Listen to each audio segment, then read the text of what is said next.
Do you want to come on an adventure with us? We're going to Wales. We're going to visit the cave of an 800-year-old witch. We're going to hang out with some robot dinosaurs, and we're going to find the Holy Grail in a charity shop. Are you ready? Let's go. We're on the road to heaven knows and feeling groovy. Those city lights and pretty sights, they're bound to move me. It's just 69 cities. It's just 69 cities. It's just 69 cities till I get home.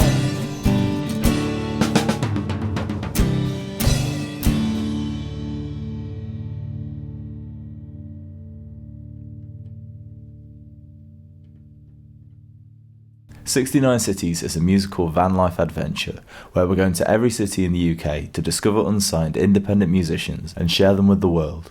Okay, so it's Tuesday evening. Just about to leave. I'm leaving for an unknown destination, and this time I brought my bike with me because I decided I was going to give it a try. Good morning. We're somewhere between Bath and Wells. Oh, you can't see me. So, we're somewhere on the road to Wells, very, very close to Wells in this beautiful lay-by. I drove most of the night to try and get here. I've got one day in Wells, one day to make a video, and I normally like to have more than one day to make a video. Hopefully we're going to be able to do enough stuff, but because I drove through the night, I've slept into the daytime. Beautiful sunshine and trees, still sleepy though. Let's see what's happening outside.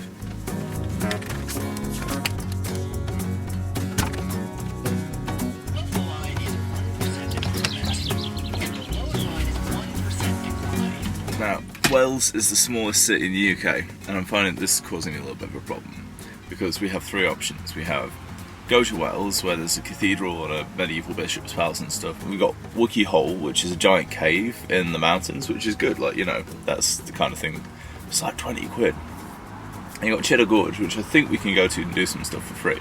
So yeah, let's vibe it out. Apparently Cheddar Gorge is the second most biggest wonder of the UK. So, I don't know. A sweet and tasty nutritious breakfast.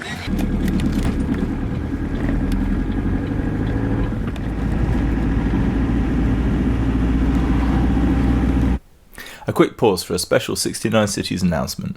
Over the time that we've not been publishing, I've applied for an Arts Council England National Lottery project grant to film and edit the remaining 39 episodes of 69 Cities. And we got it. Which means from now on 69 Cities is going to be my job, and hopefully within the next 3 years we will have the full series out. There's a few episodes that we already made before we got the grant funding that are going to come out first, and as the Arts Council money kicks in, you're going to notice a considerable upgrade in the quality of these episodes. So thank you so much to Arts Council England and the National Lottery. We're back on the road. So here we are in Tesco Wells, which is actually not a boring building. Welcome to Wells, England's smallest city.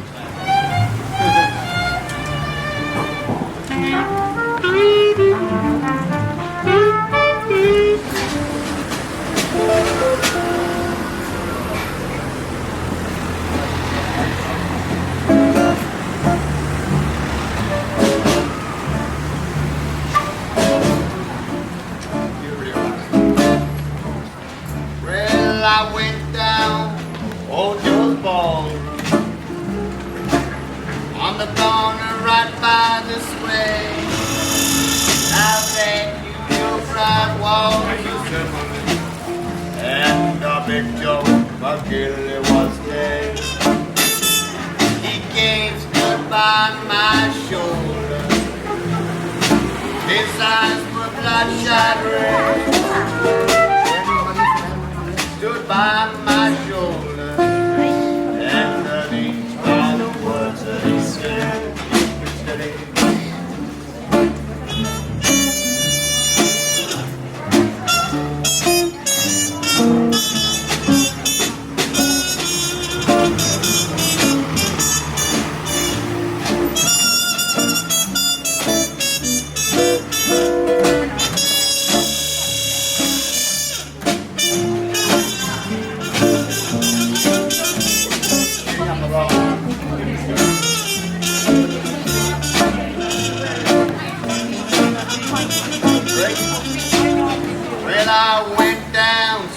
chains and fuckery.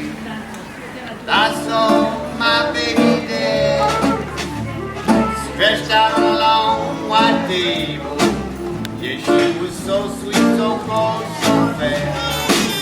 Say, let her go, God bless her. Wherever she may be, well, she may search this whole world over, but she ain't never gonna find a man like me.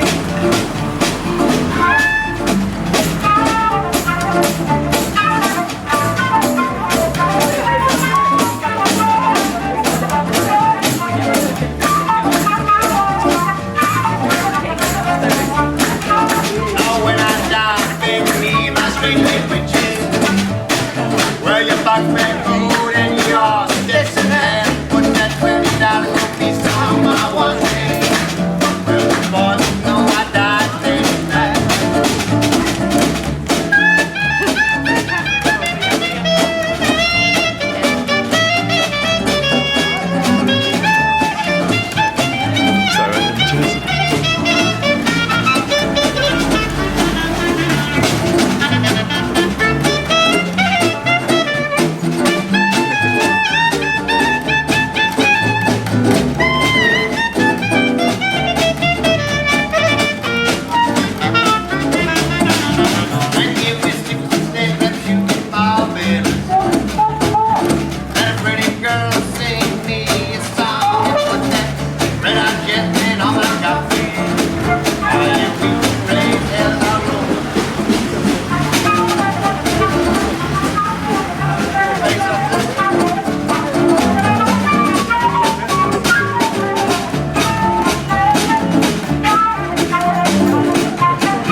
And if anyone out there should ask you, well, tell them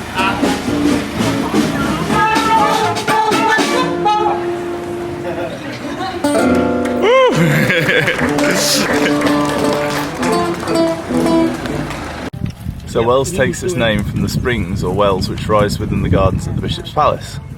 As well as being an important water source for the local community, springs have been a focus of spiritual interest to people since prehistory.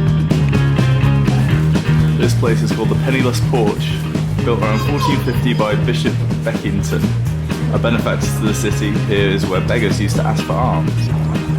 Oh, so this is where they filmed Hot Fuzz. Wonder if the summer feels there. Check it out. This is an old spring, an old well. It's called the Rotary Club well, according to this. And that's just some rich person putting their name on it, isn't it? But yeah, it's got this beautiful water. Nice way to cool down. Maybe this is giving me some spiritual cleansing, who knows? And just then, in this very charity shop, I found my holy grail. A pristine copy of... It's the first time that I've ever seen one. It's a real solid air. not my personal taste of music. It's one of those records that everybody I know who's a brilliant musician, like, loves it. Even though I wanted this record so badly, at a price tag of £80, I had to leave it there. Now, I could pay to get into the cathedral, but it's a lovely sunny day and I don't really want to be in a cathedral today. I want to go to a Wookiee Hole, which is a set of caves. It's quite expensive to get into. I'm going to see what's there, and if it's doable, let's go in a cave. Okay, so this is very much not what I expected. Our adventure begins this way. Okay, so I wasn't expecting dinosaurs. This is all a little bit Jurassic Park for what I was expecting. There is this beautiful old mill. So this is what happens when you decide to go to the place, because you like the name and not absolutely nothing about it. Right, so I'm at the entrance to the Wookiee Hole Caves. I was hoping to do some research to find out what the heck I'm actually getting myself in for. But I can't because there's no phone signal, so I'm just going to explore these caves. Anyway, the good news is it's really lovely and cool up here because I am absolutely sweating. It is a roasting hot day today. I feel very smelly. This is not good. That's a squirrel. I know. It's good, isn't it? Whoever owns this place has really taken the ball and run with it, because if you look at what they've got, you've got Dinosaur Valley, King Kong Fairy Garden, 4D Cinema and Witches Laboratory, Cave Diving Museum, the Mill Paper Making Museum, Caves Museum, Wizard's Play Castle, Victorian Penny Arcade, Pirate Zap Zone, Mirror Maze, Crazy Mirrors Video Presentation, Pirates Island Adventure Golf, and Captain Jack's Restaurant, as well as an ice cream parlour.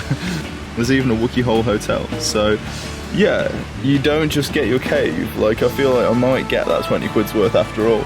It's definitely worse places to be on a hot sunny day. And I'm reading this rather lovely book that Anna from the previous episode gave me for my birthday, and it's called The Courage to Be Disliked. It's all about choosing to be the person that you want to be. It's very interesting. I definitely recommend it. It's making me think. Apparently there's bats. I'm already excited about bats. I love bats.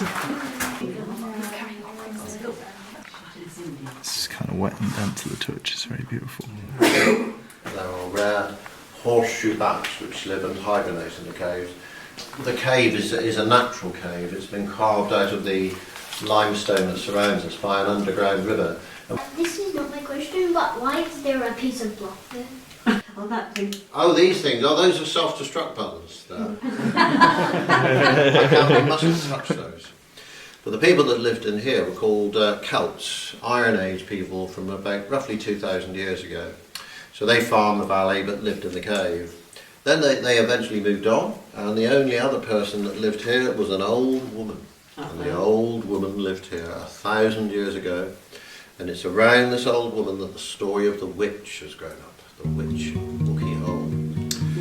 Well, legend says that a witch did indeed live here, and according to legend, she terrorised the villagers outside. Terrible things would happen to them. They blamed the witch.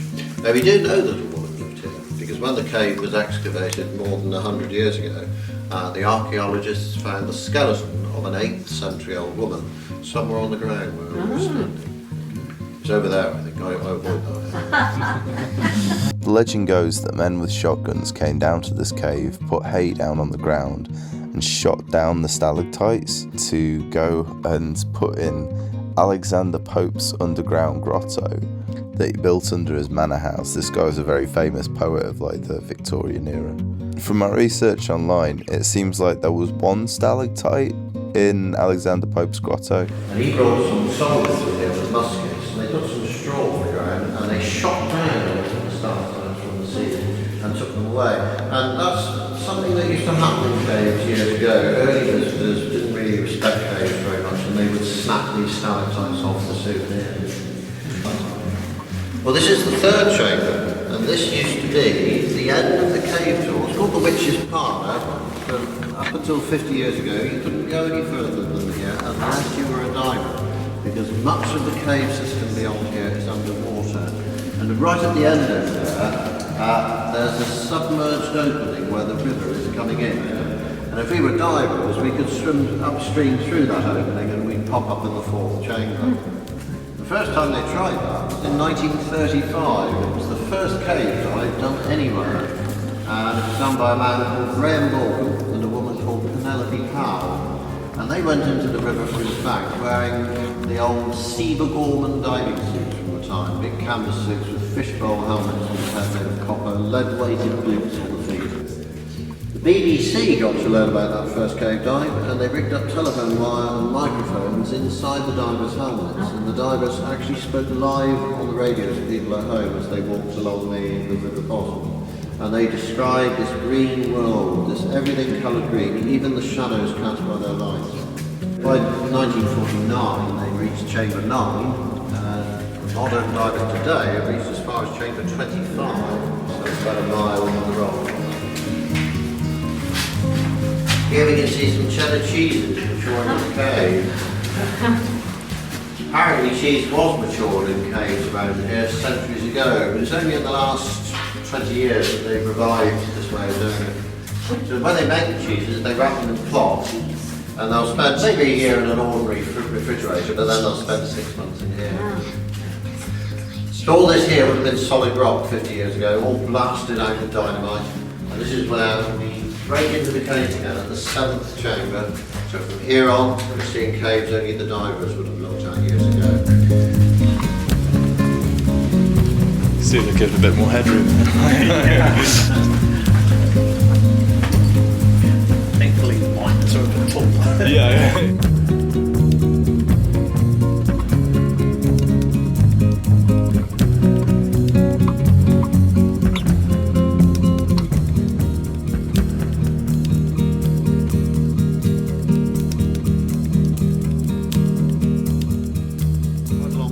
About 20 years ago, they reached a new depth, 300 feet below the water, which is a British cave diving record.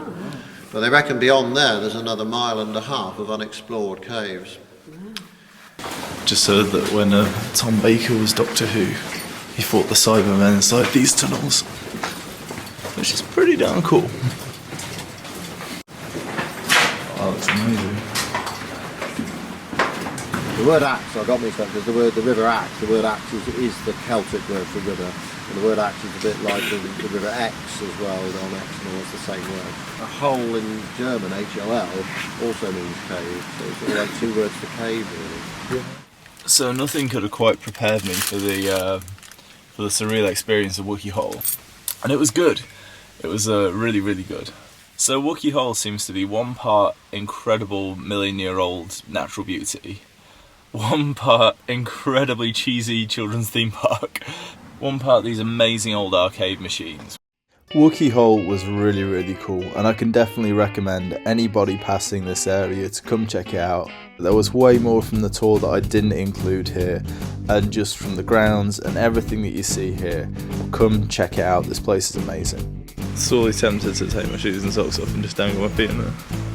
Oh hello, we've got some Neolithic people. Maybe that's the Witch of Wookey Hole. Oh, a couple of tigers as well. I really love these little kind of shelters, these little huts and stuff.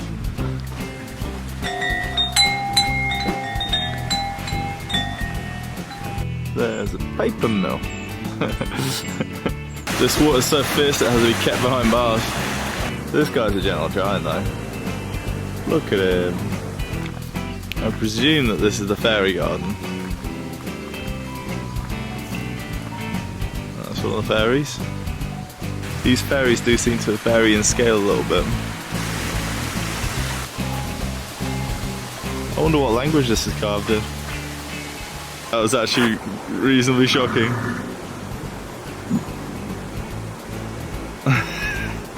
You know what, that absolutely got me as I came around the corner. It's a pretty cool animatronic dinosaur. Well, the other one's out there as well. I feel like this is what Dave Grohl will look like in the future. It's a plesiosaur. I like its colour.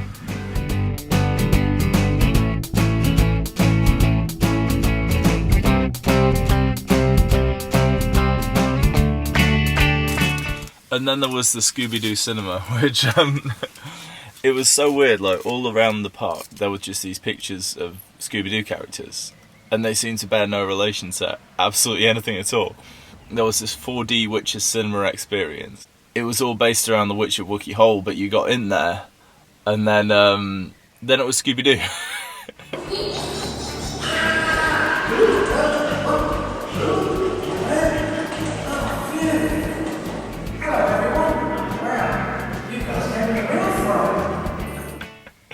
And like, not in a bad way, it was jarring but great the way this place seems to jump from one thing to another, and then there's dinosaurs, and then there's arcade machines. I've never been in a 4D cinema before, and I actually thought it was really good. The only bad thing about the Scooby-Doo film was that it felt like the script had been written by a child. Like, it was that bad.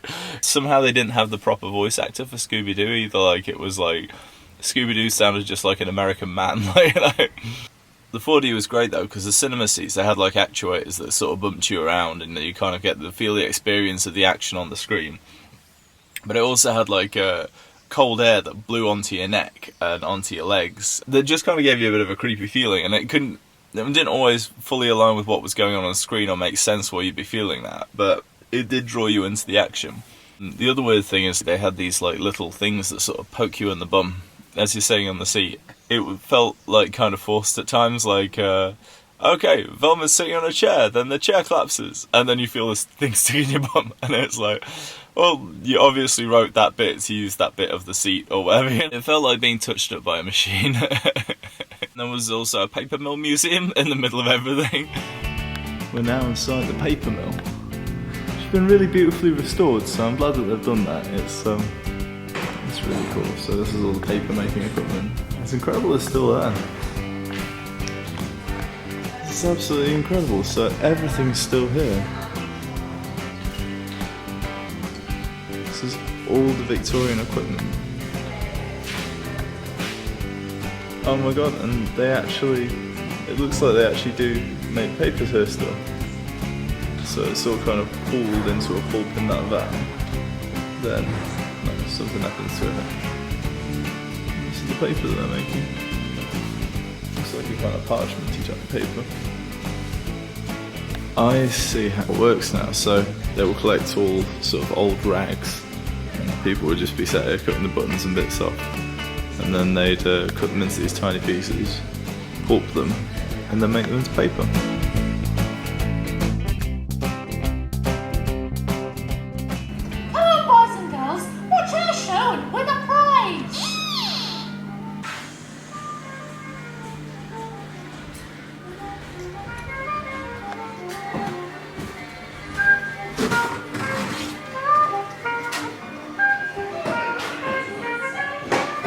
Yeah, so this is so frustrating. This place is absolutely amazing, but they're just about to close, so I'm not going to get to use any of these amazing machines.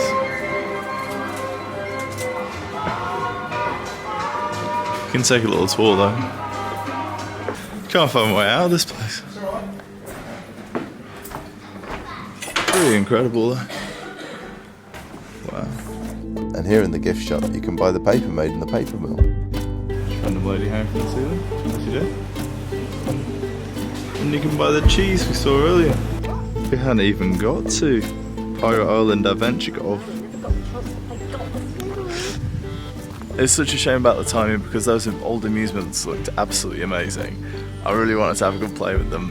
The sort of Victorian arcades, some of it was really cool. I wanted to try the mutoscopes. They had these little things that are like essentially flip books on a reel, and you put a coin in and you watch them, and often they'd have quite dirty things in, so it'd be like a lady with the boobs out, and it'd be like, oh, lady's got boobs, not in Victorian times or whatever, and just little sort of dioramas and stuff. I think that's what's cool about these old arcades that you don't get in new arcades. New arcades are kind of like, yeah, ring the light, ding the bell, this sort of stuff, and it's like these older arcades that kind of like, yeah, let's have a diorama that moves a little bit. It's like so different. I'm eating physalis. Have you ever tried physalis? Not syphilis, physalis. This stuff is super cool. Now they're also called cake gooseberries.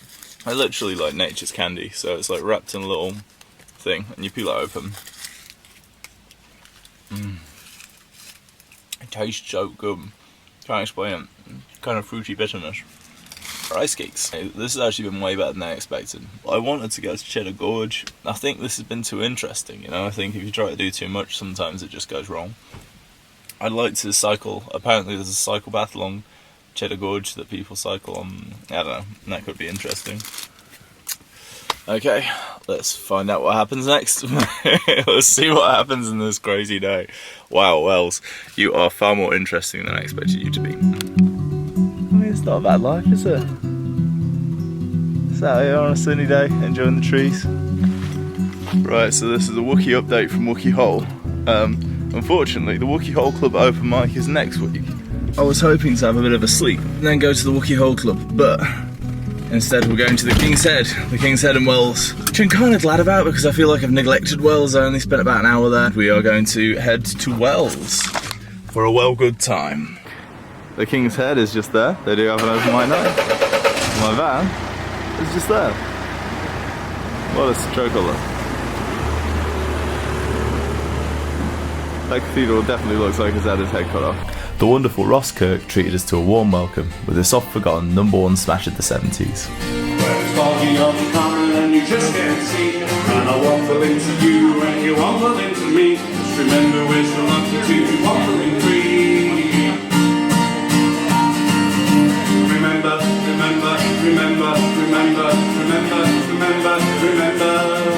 Remember you're a wombo. Remember you're a wombo. Remember you're a wombo. Remember you're a wombo. Remember you're a wombo. Remember you're a wombo. Remember you're a wombo. Remember you're a wombo. Remember, remember, remember what a wombo, wombo, wombo you are.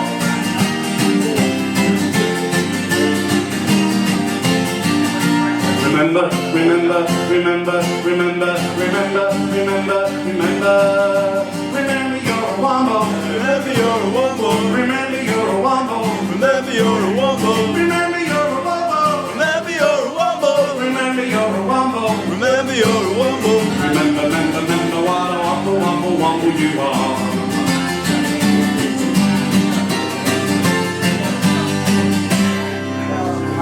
English, makes it mellow, you know. Cheers, get off. Oh, my name's Ross, I host this, by the way. Now for your listening pleasure, please put your hands together for the great Miss May Vowles! Amy May Vowles shared her beautiful voice with us through a little Coldplay.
The next song I'm going to play is another original song called Here Anymore. Thanks.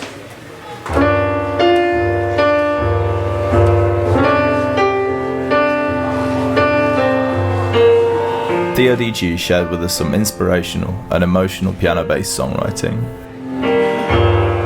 Try to move on, but there's something bringing me down, and I don't know if I'll ever live without you stuck in my mind every night and every day.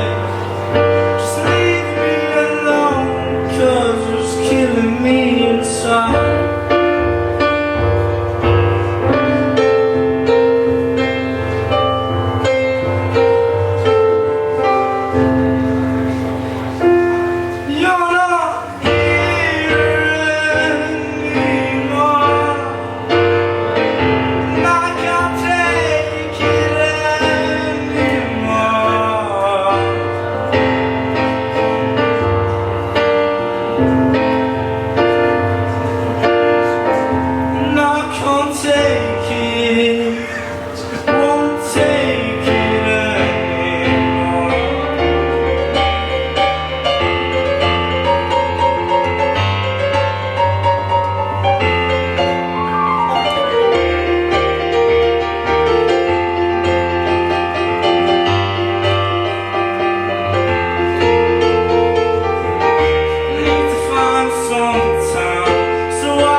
Thank you.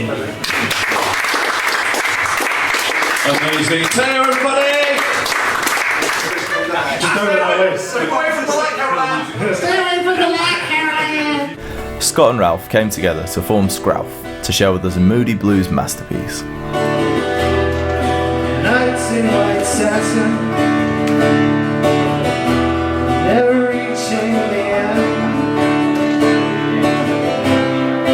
Letters I've written, never meaning to send.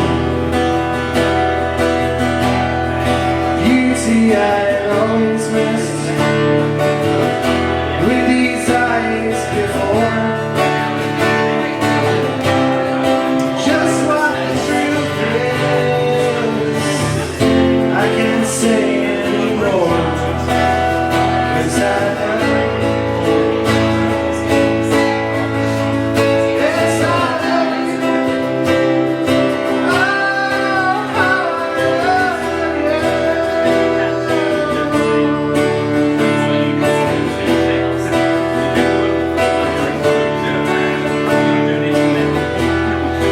Gazing at you,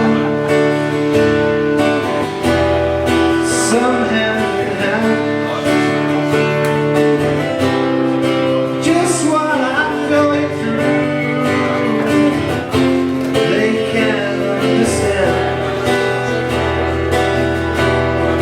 Some try to tell me, 'cause they cannot defend. Just what you want to be, you'll be in the end, 'cause I love you. Yes, I love you. Oh, how I love you. Oh, how I love you.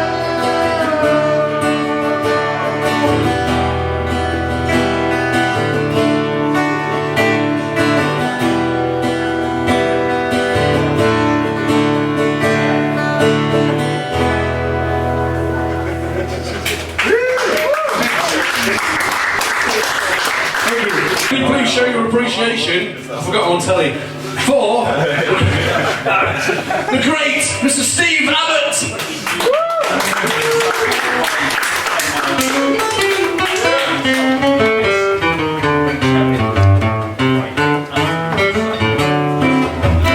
Cliff Abbott performed for us this rip-roaring rock and roll number.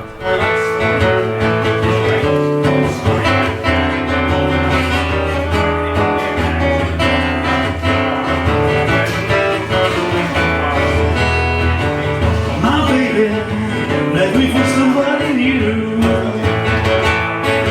I said, my sweet baby left me for somebody new.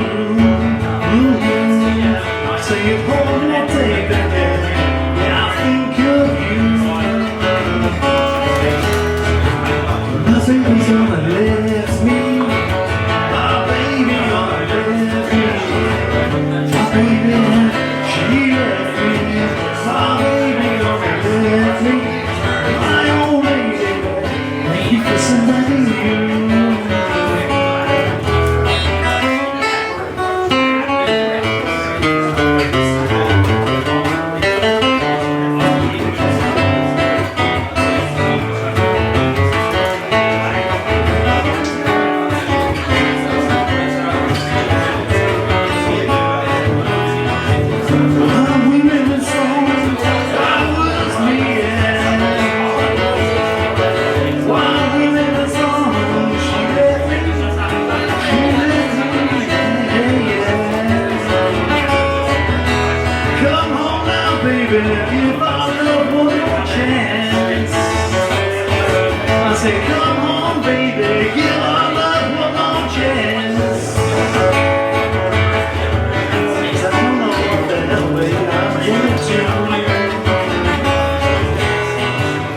Baby gonna let me.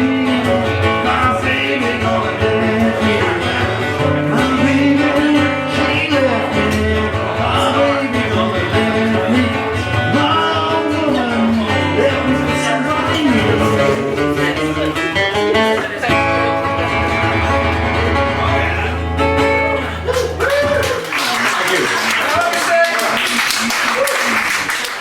Next up, Pete Berry joins Steve for a little bit of T-Rex Boogie.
Going to stay up there for the next act because he's very versatile, you know.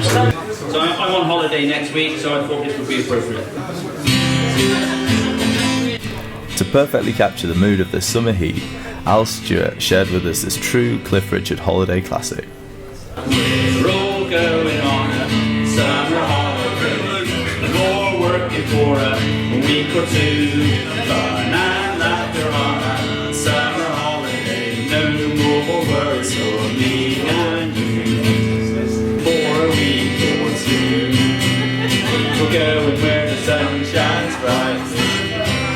We're going where the sea is blue. We've seen it in the movies, and let's see if it's true. Everybody has a summer holiday, doing things they always wanted to. So we're going on a summer holiday to make our dreams come true. For me and you. Okay, so that wasn't too bad. And now we're going to go faster. This is where it all goes wrong. We're going where the sun shines bright. We're going where the sea is blue. We've seen it in the movies. Now let's see if it's true. What together now.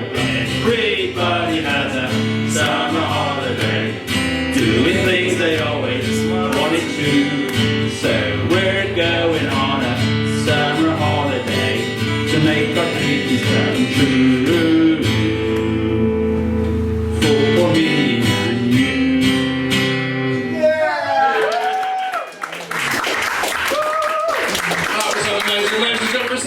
John Bowles wooed the King's Arms collectively with this beautiful love song. Baby, lock the door and turn the lights down low.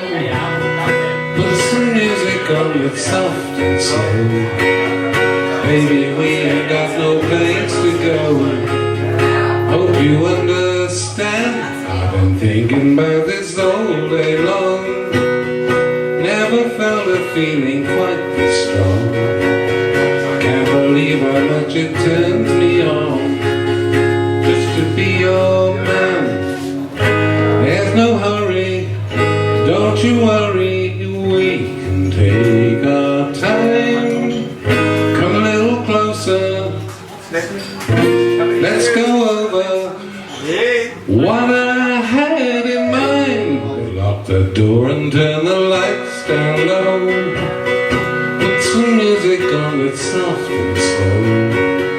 Baby, we ain't got no place to go. Hope you understand. I've been thinking about this all day long. Never had a feeling quite this strong.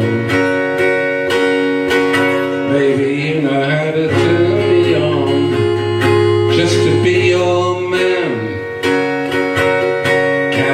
How much it turns me on just to be your man. Amen.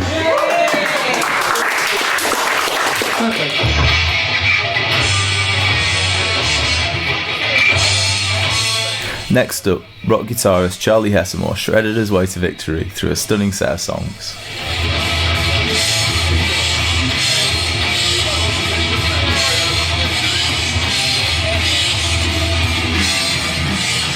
I can see you on the other side.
some Charlie Hayes.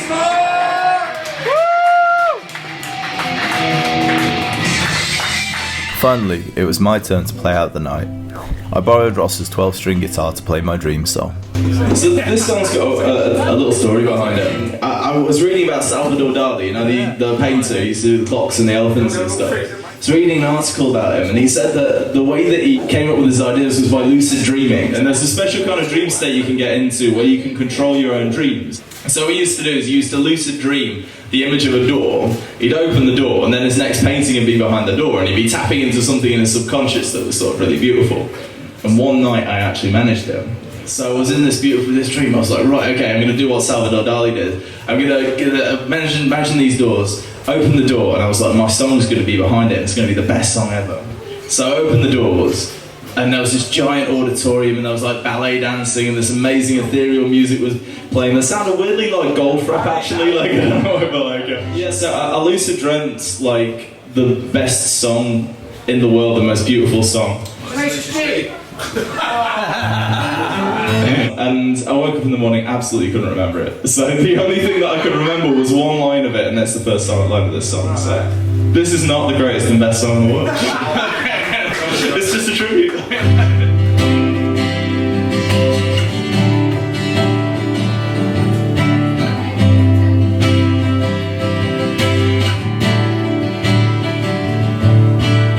See the world through a telescope, don't you and me look big? The feeling's overwhelming me, the scale of everything. We're swimming in the atom sea, a paradise for you and me. We're important, it's all about us. Paint me stories of cannibals and kings, picture postcards of sacred dogs and enchanted rings. I'll sing you poetry of nature's silent majesty. Just take a piece and pass it on. Whoever said that altruism's dead, lose your heart and you might just lose your head. Whoever said that altruism's dead, lose your heart and you might just lose your head.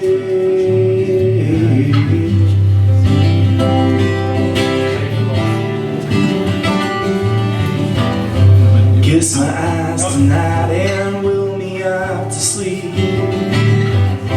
You're my diamond eyes, please take my soul to keep. Our fingers intertwined are running through the sands of time. Let it flow through you and me. Whoever said that altruism's dead, lose your heart and you might just lose your head. Whoever said that altruism's dead, lose your heart and you might just lose your head.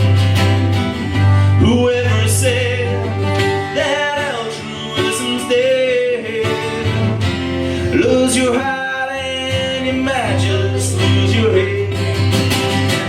Your gracious honey smile can make me see for miles and miles.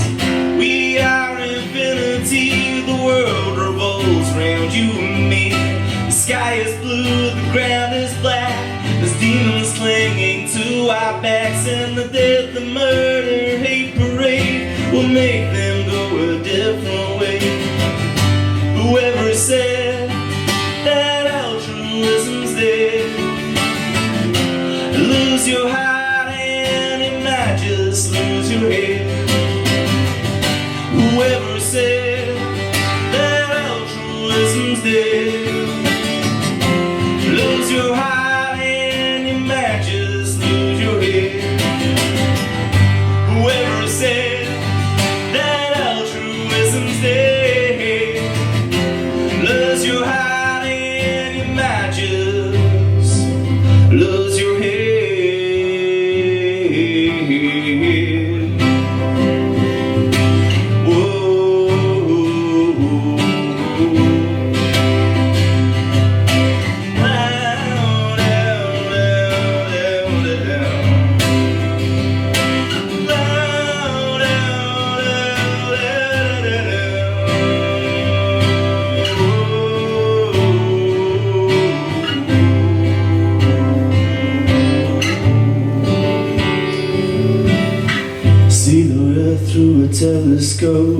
don't you and me look big? Oh, thank you very much.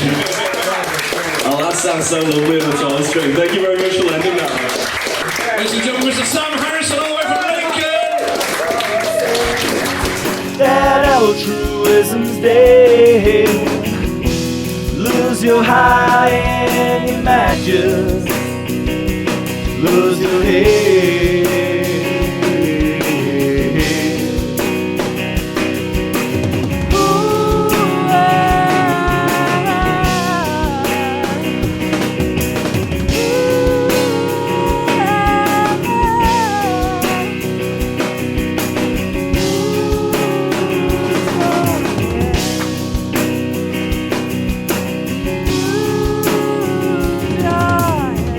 See the world through a telescope. Don't you and me look